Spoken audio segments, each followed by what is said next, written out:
Hi everyone, I'm Clay Baker and this is Moto Nexus. I'm back in the shop and picking up a project that I put aside for far too long. And what we're going to do today is get back to rebuilding these carbs. Now, in a previous video, I started taking these carbs apart and I found that one of the posts that holds the float pin was broken off. And so I made a video about fixing that post. That's a not altogether uncommon problem with these carbs.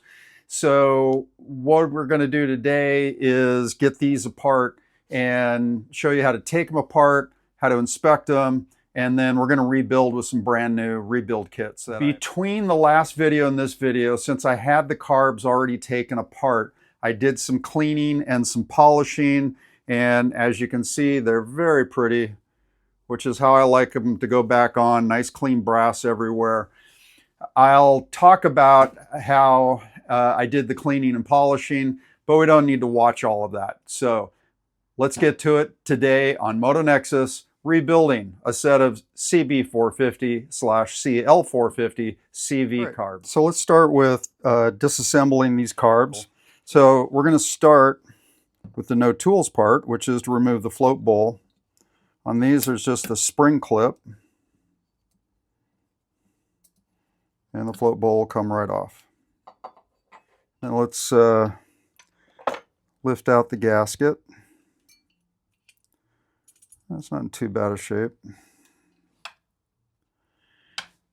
And then we're going to remove the float. There we go.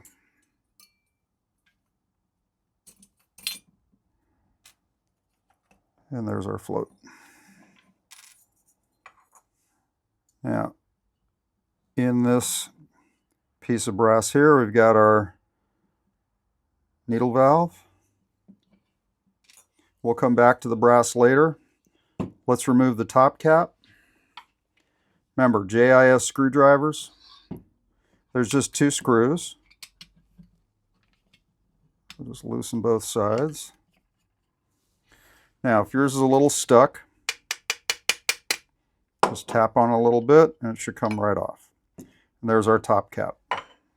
Now inside is the slide, which is this part right here, and it contains the needle, which is held in place with that set screw right in there. So we're going to remove that. These are terrific because the top spins, so it's very easy to spin this around freely. There we go. There's our set screw, and then the needle comes right out. Take a look at the way this is made. The needle has this built-in retainer and then this collar that slips over. And then we'll take the gasket out, set that aside. Now let's remove all the brass. Let's start on the side right here. We'll take out the mixture screw. Don't worry about where it was set at.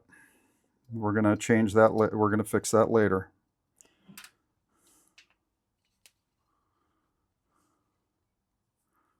There are 2 different versions of this screw, and I'll talk about that more later. But this one has an O-ring, fully threaded body, and then a spring. In the other model, the top is threaded, there's no O-ring, and then there's a washer and a O-ring at the bottom. But we have a different version, so we're not having to fish that out of the hole. So let's remove this large plug screw. So far nothing's too tight. All right, so this screw is aluminum and it's got an aluminum crush washer. And we'll take out the needle seat with a 10mm socket. That's the easiest way to do it.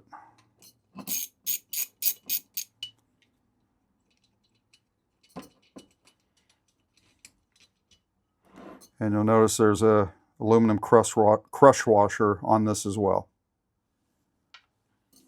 Now we'll take out the main jet. So we have a main jet and a secondary and idle jet on this side. So take out the main jet. Set that aside. Then we'll take off the secondary jet.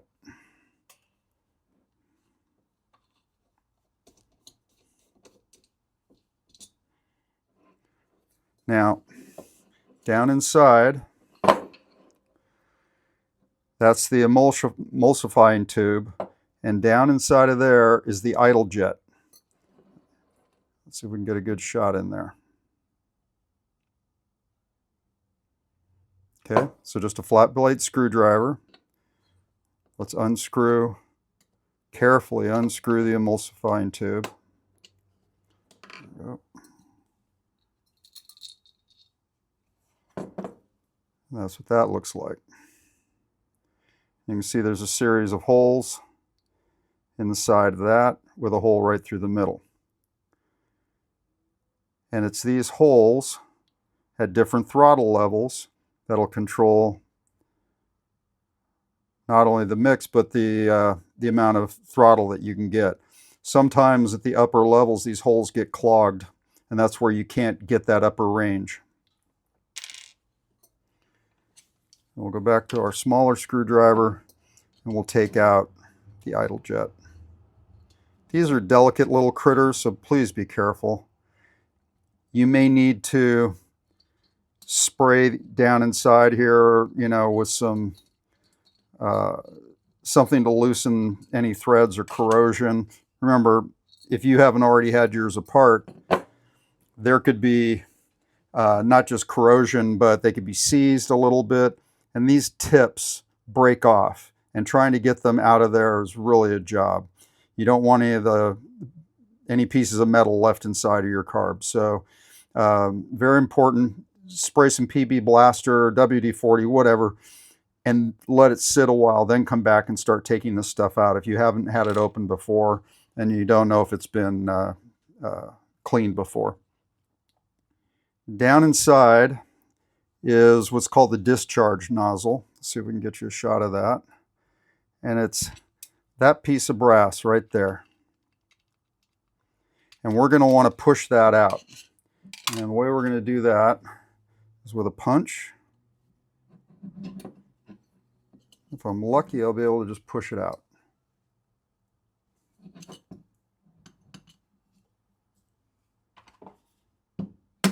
There it goes.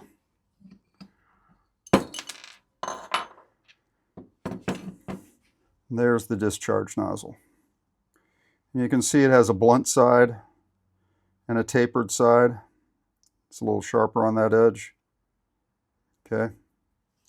This side goes up towards the float bowl, tapered edge down so that the fuel fans out as it comes through. All right. So you'll also see that this is how they go together inside the carb. The needle sits down in here, regulating how much fuel is going through. Let's take the drain plug out of the float bowl.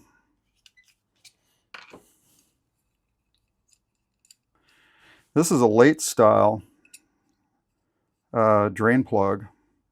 And the way you can tell the difference is in the later models, they have a larger head with this O-ring. And in the early style drain plugs, it's a smaller head with an aluminum washer. And so when you order a rebuild kit, pay attention to that because you want to get the right one. Now, what we want to do before we get started is inspect all of these parts. And the float would be the first thing that I'd want to inspect. So to inspect the float on these carbs, you see it's basically a brass ball. The first thing you want to do is just shake it and see if there's any fluid inside of it. And if it's been sitting for a long while, it will probably have evaporated by now. But if you've just been running it, you should, if there's a crack in it or somewhere, you should be able to hear it. The other way is take a small container, put some gasoline in it, and submerge it, and just keep it down. A nice way to keep it down is you can just run a screwdriver through it and let the weight of the screwdriver hold it down into the fluid, into the gas. The other is run your fingernail over the surfaces everywhere carefully. And if you feel some little, if your fingernail catches on something, you probably found a crack, and you want to look a little closer at that. Usually it's a crack in the brass. I haven't seen too many of these crack on the solder line. It's not really worth trying to fix them. You could try, but then, you know, when you add solder or anything else, you're changing the weight of this. And so that's not a great idea. Just, you can get replacements. That's not a problem. So we would just want to go around and check all the surfaces. If you think you found something, the other way you can feel for it is just run your screwdriver over the surface. See if you feel if it catches on any little thing. It can be a hairline crack that you can't visually see right away when you're looking at it. And that's enough for gasoline to get inside. And then that just makes these sink, and you're not getting the right fuel. I'll show you my mixture screw and my float bowl drain plug screw. This is a late model, large head, O-ring. The mixture screw is an early model, fully threaded, O-ring with a spring, no washer or O-ring at the bottom. So what I think has happened is somewhere in this carburetor's life, either the float bowl was changed out or the carbs were, one way or the other, and we ended up with two different sets. Now the float bowl matches on both the early and late model, so that's not a problem. But when ordering parts, you know, need to make sure I'm getting the right parts. So anyway, just another little anomaly on this bike. When you're picking the jets, often I just see that somebody has written, oh, well, those CV carbs for a 450, they need a 130 main and a 38 idle jet. That isn't always the case. So what you got to do is look on this flat surface right up here, and you'll see in mine, it says 14H. That's the model number. So a 130 main jet fits a carburetor model 14H and 14I. If you have a model 723A or a 727A, you need a 145 main jet. And if you have a 723B, you've got to go all the way up to a 150 main jet. So Honda's little red ID book, which was used by the service departments, and you can find them on eBay. I cherish mine, it's an original. Will tell you all of that information for each model of carburetor and motorcycle. So find the model number and then match up the jets accordingly. If you've changed your exhaust or pulled out the air box and put on AirPods and, you know, done all that stuff like they do on cafe bikes and, you know, other modifications, none of this applies to you. You're going to be tweaking and testing to figure out how to jet those carbs for the airflow that you've now added to it and for the compression that you've changed by swapping out non-OEM exhausts. So just realize that this only applies if you're doing an OEM build, which is what we're all about, all right? So we need a 130 main jet and a 38 idle jet. How do you figure that out? We'll do some close-ups.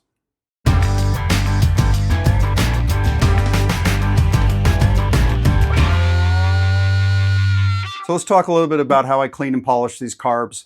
Just real quickly, I have an ultrasonic. I fill it with this stuff. I don't support them. They don't support me. It just works really great because it doesn't turn the pot metal in a carb black, as you've seen some carburetor cleaners do, and a number of other processes. People have all kinds of stuff they like to use. This is what I like. It's a Simple Green product. It's called Simple Green Pro HD. It's purple. That's how you can tell it away from the regular Simple Green.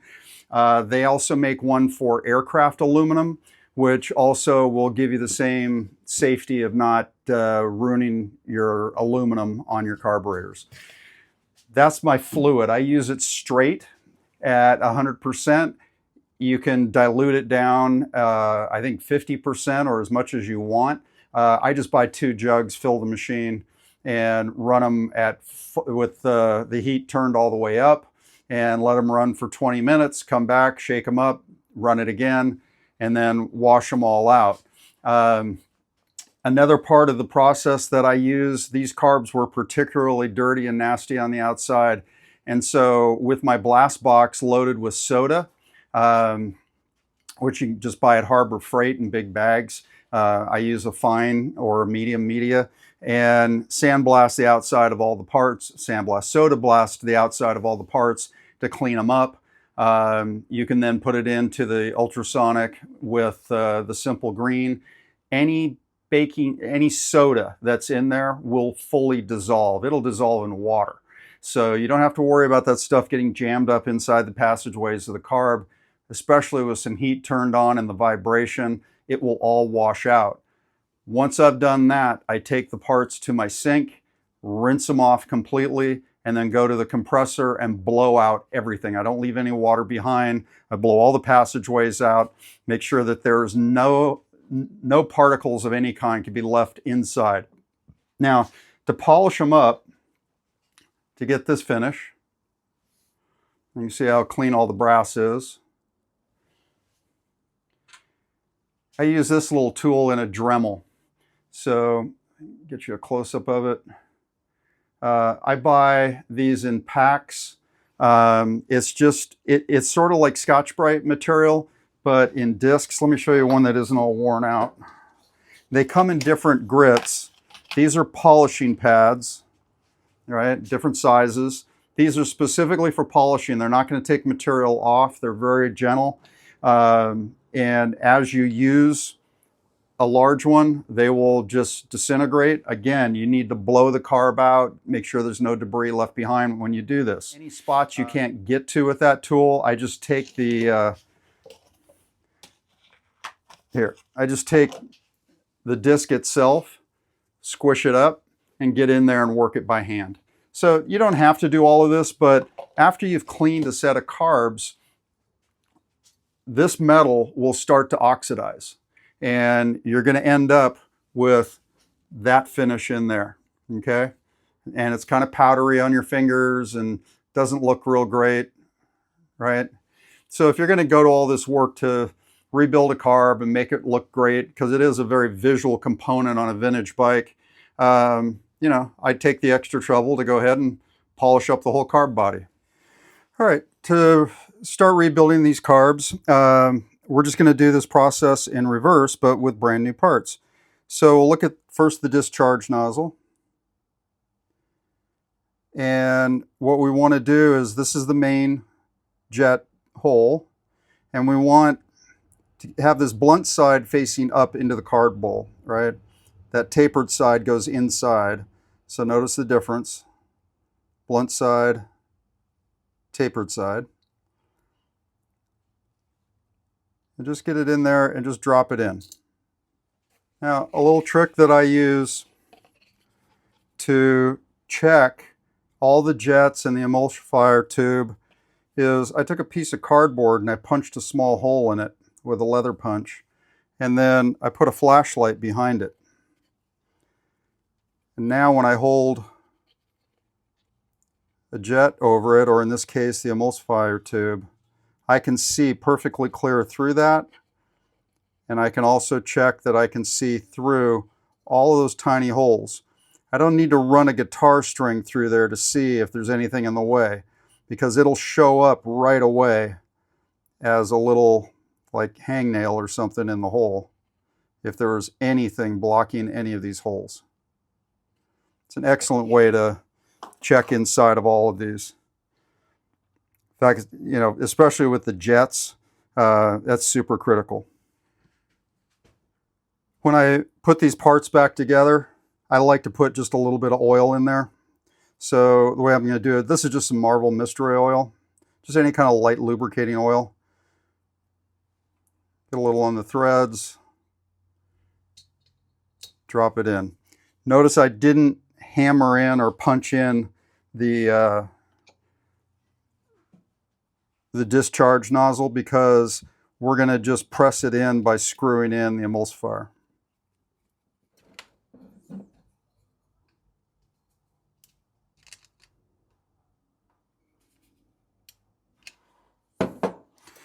Okay, none of this stuff should be tightened too hard, just snug.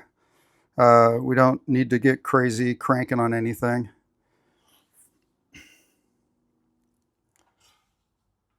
Okay. Next, we're going to put the idle jet in. Just drop it down in that hole. Very gently snug it down.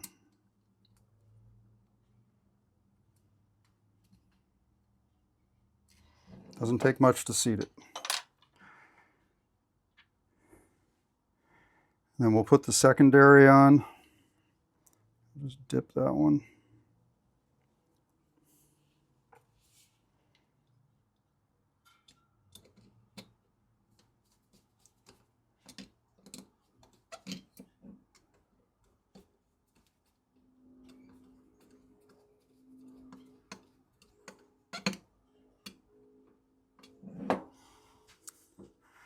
And the 130 main jet.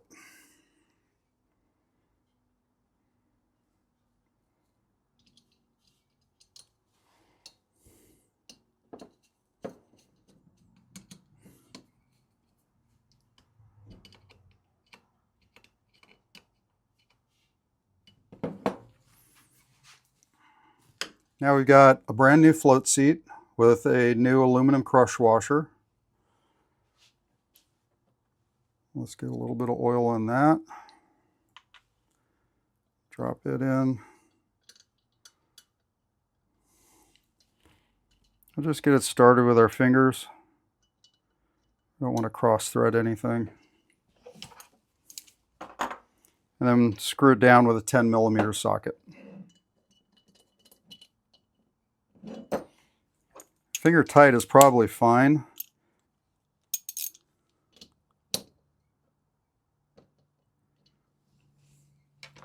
That's enough. And then we'll drop in brand new needle. All right, so all that brass is in. So let's go ahead and get the float installed. Our floats are in good shape. No breaks in them anywhere, no cracks. See if I can position this so you can see what I'm doing.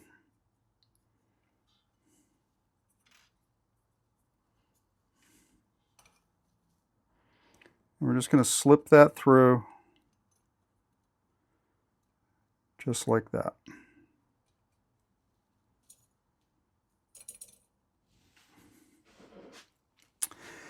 So the next thing that we're going to want to do is set the float height. And for this bike, for this carb, for all models of these CV carbs for the CB and CL450s, the float height is 20mm. And that 20mm is measured from this inside surface without the gasket, right? So we're not going to put the gasket on yet. What we want to do is measure off of this surface. So there is a tool, here's one right here, for measuring float height, and it's set to 20mm, but as you can see, these legs are too wide to get in there on this particular carb style. At some point, I need to cut these out so that I've got skinny legs to get in there. But the other way to do it is take a caliper, set it to 20mm, and then what we want to do is just stand the carb up on end so that the float is free. It's just touching the needle. It's not pressing on it. And then we can check.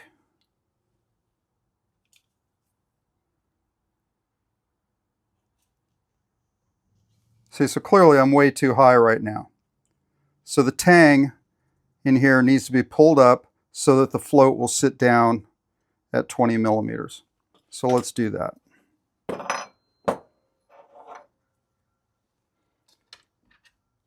And an easy way to do that without taking the float off, just to lift this up and press a little from underneath.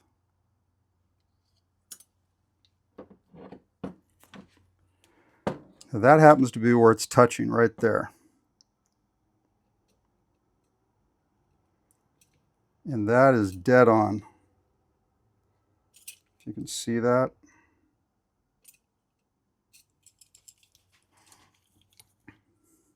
See, if I put it down like that, it actually hangs out a little bit. It's not touching the needle. There it's touching. I'm just tilting the carb a little bit.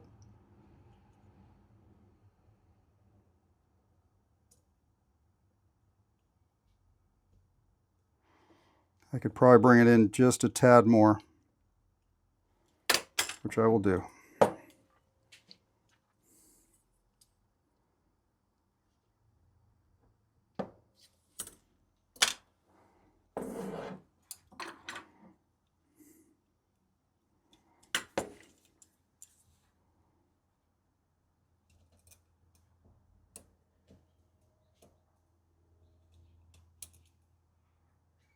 There we go.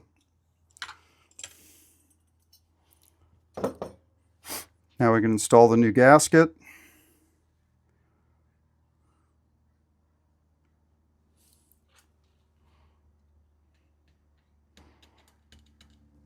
You don't need to put anything on these gaskets.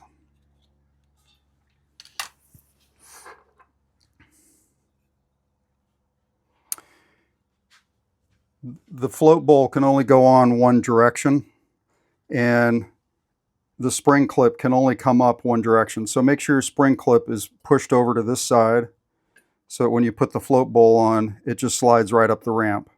Otherwise, it won't go on. Okay. So let's put in our brand new drain plug screw.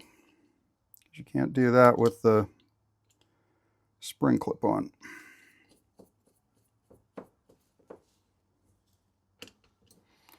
Let's try to do this without tearing up the screw head. There we go. The bottom is done. So the last bit we need to do is replace this plug, little aluminum plug that has a crush washer. So in the kit was a brand new one. That's what we really want to replace. I took some time to clean up the head. This had really gotten torn up by the previous owners. Just make sure it's seated good. Now we can build the other side of the carb. There's a couple of tests we want to do for the top of the carb. One is we want to test the slide inside of the cap to make sure that it moves freely. This should be completely smooth inside, and so should this surface here around the ribbed edge. And what we want to see is that when we put it in and drop it, it just goes down with compression. It's a piston fit. Just pick it up and rotate it, and just keep rotating and dropping, and it should move freely just like that every time. The next thing we want to do is test the slide inside the body of the carb. Now the slide has a groove in this one side. You see right here. And there's a little brass tab on the inside of the carb body that lines that up. Now this won't spin obviously, but we want it to go up and down freely just like that. Now we can put the top of the carb together because we know that everything's moving freely. All right, so the first thing that we want to do is install the new needle. And we have a brand new, you see it just sets right in there. Make sure that that collar is flush. If it's not, the set screw won't go all the way in. And I'm just going to put a little bit of oil on it.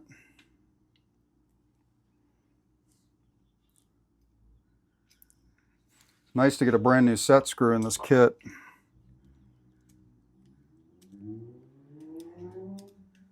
And gently find the threads. go in. We don't want to cross thread things like this.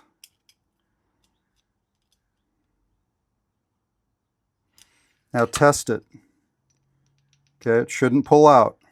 It'll wiggle, it's supposed to wiggle, but it shouldn't pull out. Now the set screw is correct.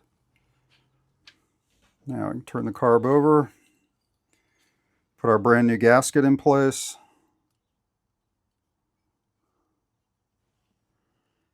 And let's drop our cap in. So we just want to align the groove with the tab. Get the needle to go into the discharge nozzle, and there we go. Nice and free. So now the cap can go back on.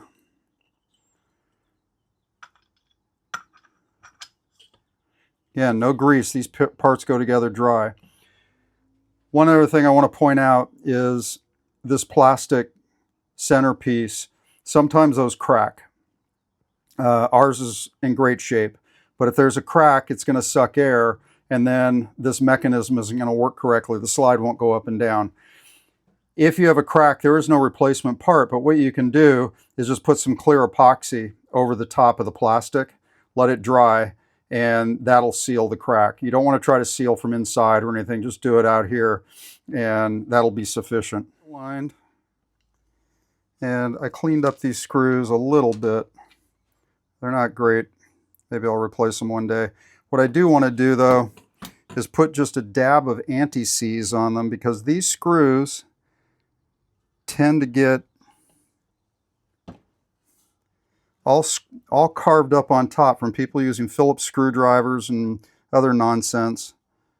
So just put a dab of anti-seize so that they don't get stuck in there.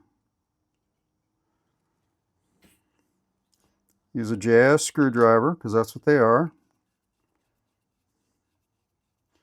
And there's a split lock washer underneath each of these. Now, the other thing I see people do is swap these screws out for Allen heads, and that's fine too if that's what you like. If you're doing a restoration, that's not correct. But if you're trying to make the bike easier to service, that's probably a reasonable thing to do.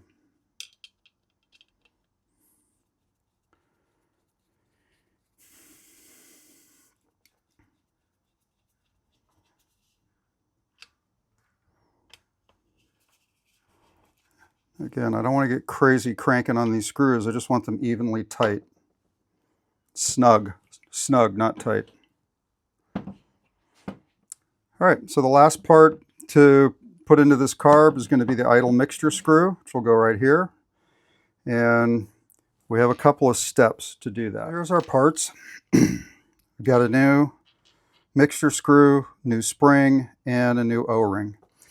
So first thing we want to do is oil this up good and slip that O-ring all the way up over that collar.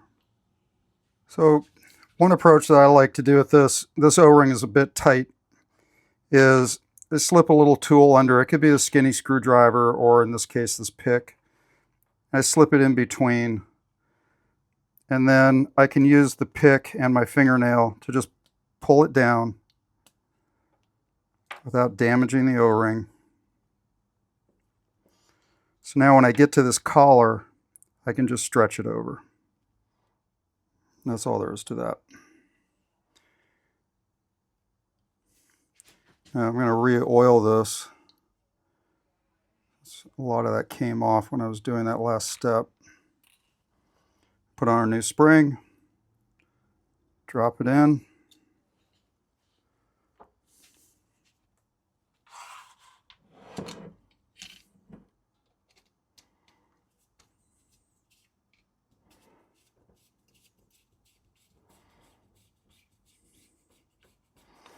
Now what I'm going to do is I'm going to fully seat this screw. I'm not going to crank on it. There it is. Now as a starting point, I want to turn it out 1.5 turns. There's a half. That's 1.5. And that'll be our starting point for adjusting this carb. Now, to test the carb again to make sure the slide is free, there's a simple test that we can do. And I'll just open up one side here so you can see. There's two holes here, and if we just cover one and blow in the other, the slide should go up and down.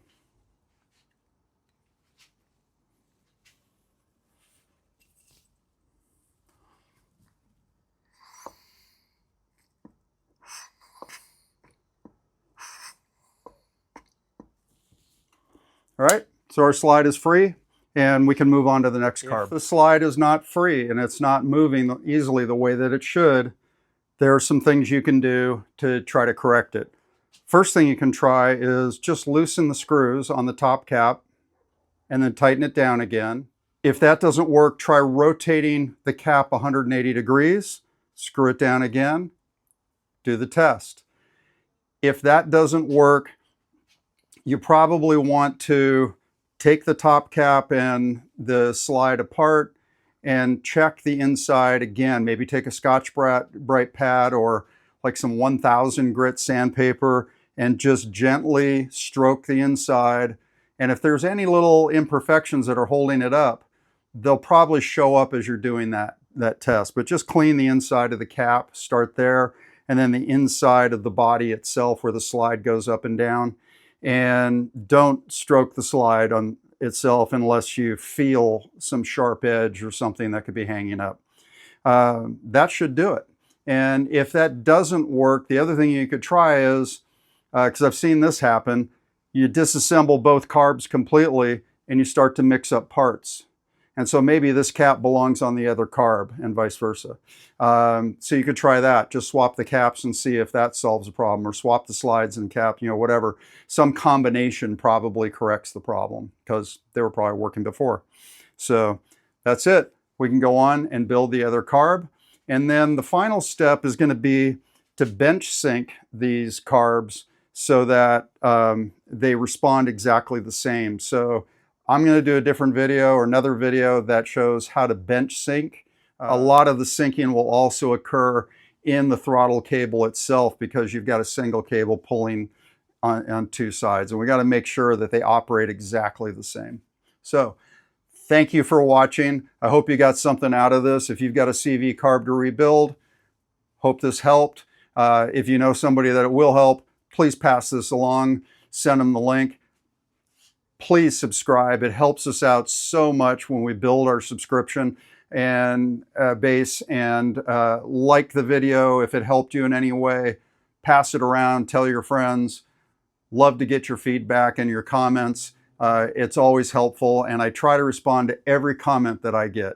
Thank you very much. I'm Clay Baker, and this was Moto Nexus.